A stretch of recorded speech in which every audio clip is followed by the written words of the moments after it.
হেই বন্ধুরা, তোমরা কি করছো আর কেমন আছো? আচ্ছা, তোমরা কি কেউ এনাকে দেখে চিনতে পারছো? ইনি কে? ইনি হলেন আমাদের বাড়ির পোষ্য, মানে আমার বাপের বাড়িতে। তো ইনি, আচ্ছা আমি কি কিছু ভুল বলছি?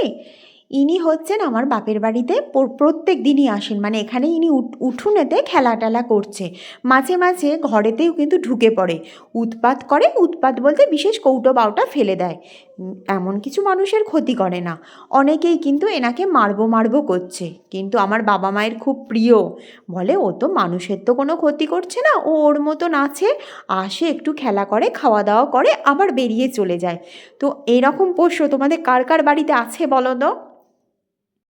তোমরা ক্যামেরাতে কতটা বুঝতে পারছো জানি না, এটা কিন্তু বিশাল একটা গেছো ইঁদুর। এই ইঁদুরকে দেখলে কিন্তু বেড়ালরাও ভয় পায়। ঠিক আছে, তুই তোর মতন থাক, ভালো থাক, বেশি উৎপাত করিস না।